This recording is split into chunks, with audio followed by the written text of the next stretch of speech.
Hello everyone. In this video we are going to discuss a question from JEE Advanced 2014. It's a question which is using concepts from AC circuits, capacitors, DC circuits, all three chapters. So it's very instructive and JEE Advanced में कुछ ऐसे ही questions आते हैं काफ़ी जो difficulty में बहुत ज़्यादा नहीं होते लेकिन उनमें कॉन्सेप्ट्स यूज़ हो रहे होते हैं काफ़ी अलग अलग टॉपिक से 2 या 3 टॉपिक से और इसलिए वो सिचुएशन थोड़ी नई सी लगती है होती नहीं है उतनी नई लेकिन बिकॉज थोड़ा सा उसको चेंज कर दिया जाता है तो it appears to be very difficult so you should definitely practice questions from JEE Advanced to get use to such questions. So you should pause the video, read the question and attempt it on your own and try to get it right. So let us move into the solution. तो हमें given है कि there is a capacitor which is initially connected to a source of alternating current and that current is given I naught cos omega t. I naught और omega की values भी given है हमें, right? तो initially ये circuit connected है, capacitor is connected in this circuit. So capacitor will get will acquire some charge, we can find that charge. तो देखते हैं वो भी. फिर लेकिन क्या किया कि at t equal to 7π/6 omega which is just random time instant, मतलब रैंडमली हमने कोई टाइम इंस्टेंट चूज़ कर लिया बेसिकली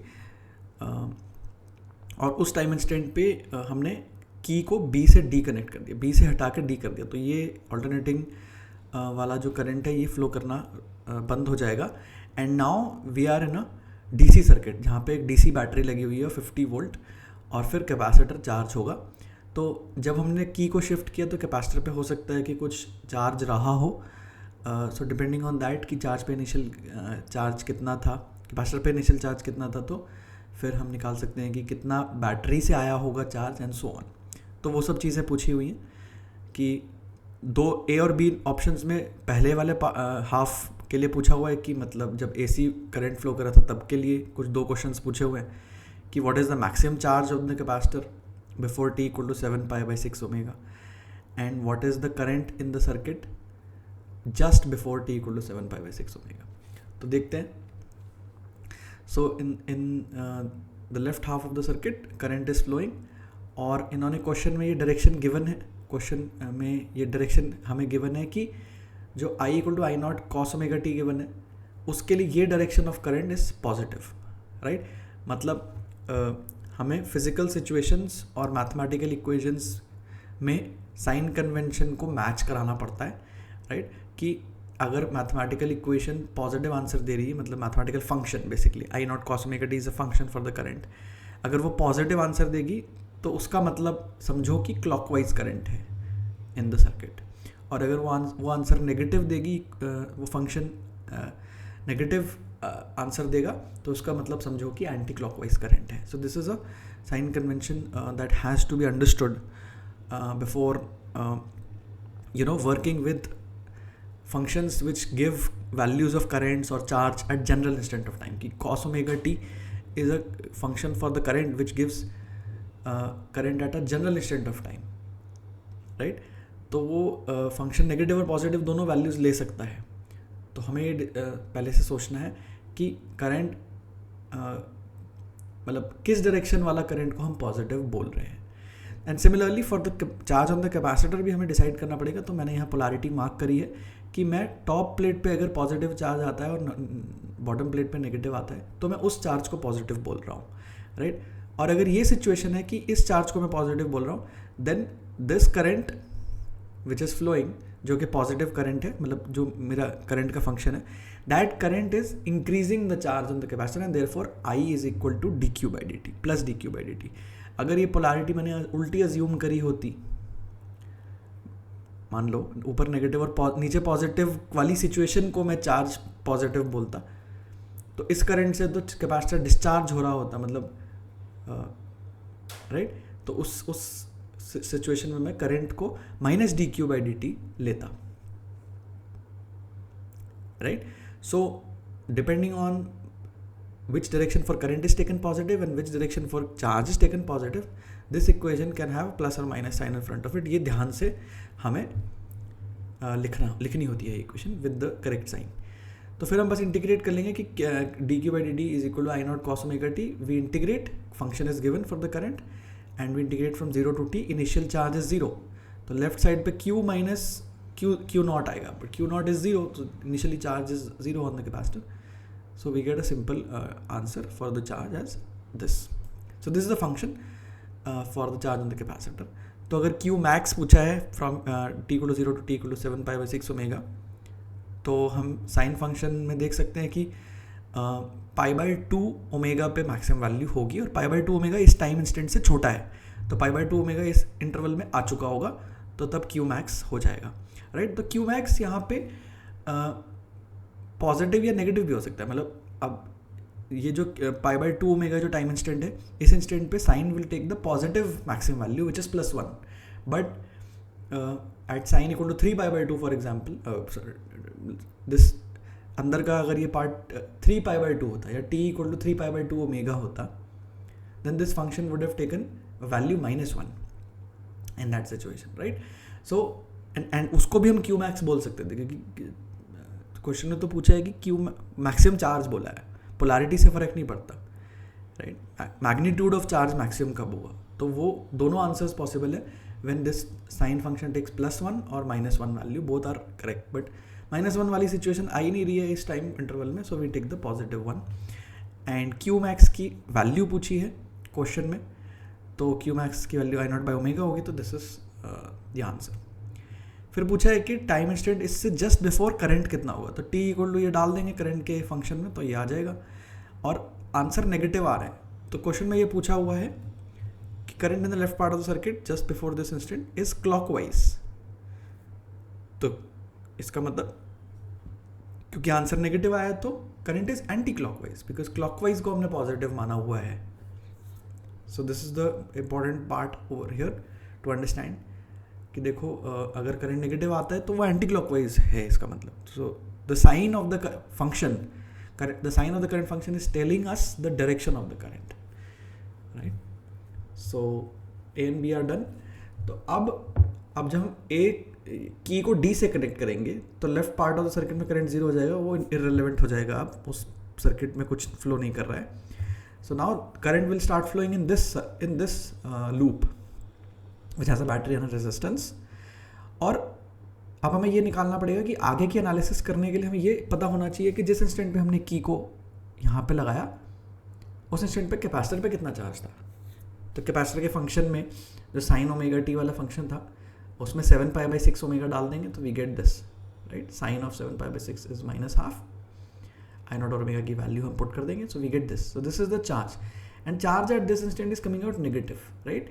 तो मैंने जो पहले पोलैरिटी ली थी प्लस और माइनस, उससे एक्चुअली ऑपोजिट पोलैरिटी होगी इस इंस्टेंट पे, और अब मैंने वो एक्चुअल पोलैरिटी यहाँ पे शो की है. क्यों, तो दोनों में तो यहाँ पे मैंने पोलैरिटी कुछ ऐसे ही अज्यूम कर ली थी, क्योंकि यहाँ पे मेरे को जनरल टाइम वाला एनालिसिस करना था. यहाँ मैंने जनरल टाइम एनालिसिस किया था, जनरल टाइम के लिए क्यू का फंक्शन निकाला था इंटीग्रेट करके. तो करंट का भी जनरल टाइम वाला फंक्शन था और उसको इंटीग्रेट करके चार्ज का जनरल टाइम वाला फंक्शन निकाला था, right.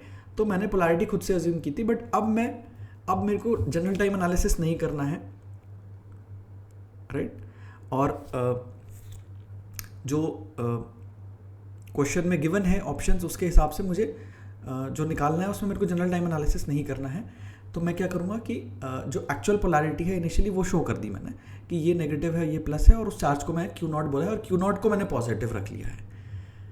So this is the other way of doing it कि मैं एक्चुअल पोलैरिटी को लिख लेता हूँ जो कैपेसिटर पे चार्ज है, और Q0 जो है, जो चार्ज ऑन द कैपेसिटर है. पिछले हाफ में मैंने बोला था कि चार्ज ऑन द कैपेसिटर एक फंक्शन है जो कि नेगेटिव वैल्यूज भी ले सकता है, और नेगेटिव वैल्यूज का मतलब है कि जो पोलैरिटी आपने अज्यूम की है उससे एग्जैक्टली ऑपोजिट होगी. बट यहाँ पे मैं दूसरे तरीके से कर रहा हूँ, क्योंकि मैं जनरल टाइम एनालिसिस नहीं करनी है. I don't have to deal with functions for the current and the charge. So मैं कैसे कर रहा हूँ कि मैं एक्चुअल पोलैरिटी दिखा रहा हूँ कैपेसिटर की, और उसके साथ चार्ज का एक मैग्नीट्यूड लिख रहा हूँ सिर्फ, and that magnitude is a positive quantity, कितना चार्ज है, और पोलैरिटी मेरी करेक्ट है, पोलैरिटी मेरी नोन है इस बार, ठीक है. So this is the difference. तो अब हमें क्या करना है कि क्वेश्चन में पूछा है कि just after the key is connected current पूछा है, और फाइनली बैटरी से कितना टोटल चार्ज फ्लो कर जाता है इन द होल प्रोसेस वो पूछा है. So immediately after this is connected, we have shown the correct polarity of this capacitor. We know the charge on the capacitor. We have calculated it. Q naught. Q naught is the magnitude. मतलब right? So यहाँ पे Q naught is the magnitude. यहाँ पे Q naught is the magnitude. तो ये मैंने function से निकाला था, इसलिए यहाँ पे मैंने नेगेटिव लिखा है, क्योंकि यहाँ पे फंक्शन को यूज़ करके मैंने चार्ज निकाला था. बट अब मैं करेक्ट पोलैरिटी दिखा रहा हूँ. So now ignore this, look at only the diagram. From henceforth Q naught is a positive quantity, and this is the polarity of the capacitor immediately after key is connected to D. So what current will flow? So I will apply KVL in the loop. So moving anti-clockwise from the battery and applying KVL. So I start from here, this vertex. So I move across the battery plus 50.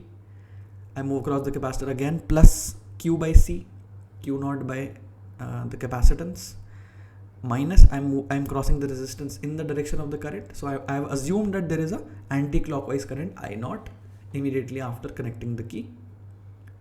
So when I move across the resistance, so I hope you have good practice over KVL and KCL कि basically loop में move कर रहे हैं, and all the potential changes that we encounter, we add them up and put them to zero, because the potential difference when we move in a loop must be zero. So the current is 10 ampere.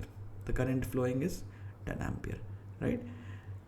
Now when the capacitor is fully charged, the current in the circuit goes to zero, and the final polarity is, so I know that the battery will make the upper plate positive and the lower plate negative in the steady state when the current has gone to zero, and the potential difference across the capacitor and the battery will become equal. The current will become zero.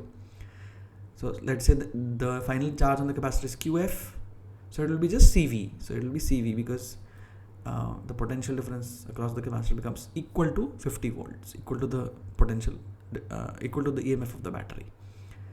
So CV से ये answer आ रहा है, right? So हुआ क्या कि initially ये polarity थी, finally ये पोलैरिटी है, बट चार्ज का अमाउंट सेम है. तो यही हुआ कि पहले current started flowing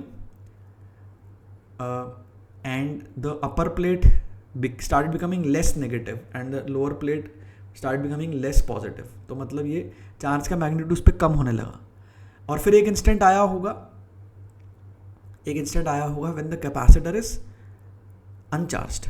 एक इंस्टेंट आया जब कैपेसिटर इज अनचार्ज्ड, और फिर ऑपोजिट डायरेक्शन में कैपेसिटर चार्ज होना शुरू हो गया, which is the final polarity. तो ये इनिशियल पोलैरिटी थी, बट फाइनल पोलैरिटी ये है, रिवर्स्ड है. तो बीच में एक इंस्टेंट आया होगा जब the capacitor was completely uncharged, right.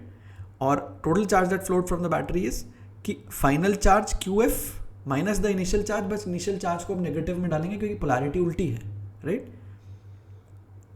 तो मतलब या फिर ऐसा सोच सकते हो कि पहले बैटरी ने Q नॉट को न्यूट्रलाइज किया, Q नॉट को जीरो किया पहले, और फिर QF को बढ़ाया.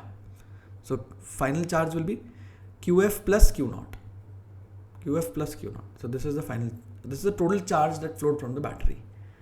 कि बैटरी से यहाँ पे करंट फ्लो कर रहा है, चार्ज फ्लो कर रहा है. पहले ये Q नॉट से ज़ीरो हो गया, पोलैरिटी उल्टी थी क्योंकि, तो पहले ज़ीरो हो गया, फिर इस पोलैरिटी के साथ चार्ज बढ़ना शुरू हुआ और QF अमाउंट ऑफ चार्ज आ गया. तो पहले Q नॉट कम हुआ, इसीलिए दोनों ऐड हो जाएंगे, QF प्लस Q नॉट, दोनों चार्जेस ऐड हो जाएंगे, correct. So this is the total charge that flowed from the battery. And जो क्वेश्चन अभी सॉल्व करना था वो तो हमने कर लिया सारे ऑप्शंस. अब हम एक दो चीज़ें और कर लेते हैं. We will find the work done by the battery. तो work done by the battery क्या होता है? Simply EMF of the battery times the total charge that flowed from the battery. So 50 is the EMF and the total charge that flowed we have already calculated. So this is the 100 millijoule is the work done by the battery. Change in potential energy stored in the capacitor is Q final square by 2c minus q not square by 2c। और potential energy तो polarity के बारे में care नहीं करती। अगर कुछ amount of charge है और उल्टी ही पोलैरिटी से सेम अमाउंट ऑफ चार्ज है तो दोनों केसेस में पोटेंशियल एनर्जी तो सेम होगी। तो potential energy does not depend on which polarity it is. So potential energy दोनों केसेस में सेम है क्योंकि अमाउंट ऑफ चार्ज दोनों केसेस में सेम है, तो इसलिए change in potential energy is 0। And finally by energy conservation. So energy conservation कैसे कि इसमें क्या प्रोसेस हो रहा है, इसमें स्टार्ट टू फिनिश क्या प्रोसेस हो रहा है इन टर्म्स ऑफ एनर्जी। क्या हो रहा है कि बैटरी के पॉजिटिव टर्मिनल से चार्ज फ्लो कर रहा है continuously, and in that case battery does positive work. तो बैटरी पॉजिटिव वर्क कर रही है, मतलब बैटरी एनर्जी सप्लाई कर रही है सर्किट को। तो हमें ऐसा सोचना है कि circuit is the common place where in anything which is supplying energy will supply the energy to the circuit, and anything that takes the energy will take the energy from the circuit. तो circuit एक common pool है energy का, जहाँ पे कुछ elements of the circuit, मतलब elements का मतलब बैटरी, रेजिस्टर, कैपेसिटर, इंडक्टर, ये सब चीज़ें, तो कुछ एलिमेंट सर्किट को एनर्जी दे रहे होंगे और कुछ एलिमेंट्स सर्किट से एनर्जी ले रहे होंगे, और नेट एनर्जी सर्किट में जितनी आई होगी उतनी गई होगी, क्योंकि circuit can not keep energy anywhere, right. Circuit में एनर्जी स्टोर नहीं हो सकती कहीं पे। सो battery is supplying energy, that energy could have gone into the capacitor, but capacitor में गई नहीं, कैपेसिटर में 0 हो गई फाइनली, मतलब जितनी थी उतनी ही हो गई फाइनली। तो इनिशियल पार्ट में कह सकते हैं कि actually capacitor is supplying energy, क्योंकि कैपेसिटर डिस्चार्ज हो रहा है इनिशियली, मतलब कैपेसिटर की तो पोटेंशियल एनर्जी कम हो रही है, magnitude of the charge on it is decreasing in for some time until it becomes uncharged। तो वहाँ तक क्या हो रहा है कि बैटरी और कैपेसिटर दोनों एनर्जी सप्लाई कर रहे हैं और रेजिस्टेंस में एनर्जी डिसिपेट हो रही है, मतलब हीट जनरेट हो रही है, हीट के फॉर्म में एनर्जी एस्केप कर जाती है फ्रॉम द सर्किट। और फिर उसके बाद क्या हो रहा है कि जब कैपेसिटर डिस्चार्ज हो गया तो उसके बाद फिर battery supplying alone, battery supplying energy to the capacitor also and to the resistance also. तो टोटल प्रोसेस में अगर हीट एनर्जी कंजर्वेशन करना होगा तो वी विल डू कि बैटरी ने कितना एनर्जी सप्लाई किया इक्वल टू कैपेसिटर ने कितनी एनर्जी रख ली, उसमें से जितनी एनर्जी कैपेसिटर ने रख ली होगी that would be change in the potential energy stored in the capacitor plus heat dissipated. So ये आएगा work done by battery equal to delta U capacitor plus heat dissipated. तो उसको उल्टा करके लिख लिया तो वहाँ से हीट का फंक्शन आ गया हमारे पास, हीट का एक्सप्रेशन आ गया। So heat will be 100 millijoule. तो मतलब यहाँ पे ऐसा हो रहा है कि battery is doing some work but capacitor में एनर्जी उतनी ही रही इनिशियल और फाइनल, तो सारी की सारी इसलिए हीट के फॉर्म में रेजिस्टेंस में डिसिपेट हो गई। So I hope you understood all the concepts and you should definitely try this question. और मतलब हर चैप्टर में कुछ अलग स्किल्स होते हैं, कुछ अलग कॉन्सेप्ट्स होते हैं जो बहुत अच्छे से प्रैक्टिस करने होते हैं। And this question is easy but it is not easy in the exam environment because कुछ साइन की गलती हो जाती है, कुछ कैलकुलेशन एरर हो जाती है, this chapter is like that. So good practice is needed and this excellent question. और ऐसे जितने भी क्वेश्चंस आपको दिखते हैं, questions like this you can practice after watching this video. And J advanced के भी इस तरह के क्वेश्चंस और भी मिलेंगे आपको पुराने पेपर्स में। सो you should definitely practice them and thanks for watching।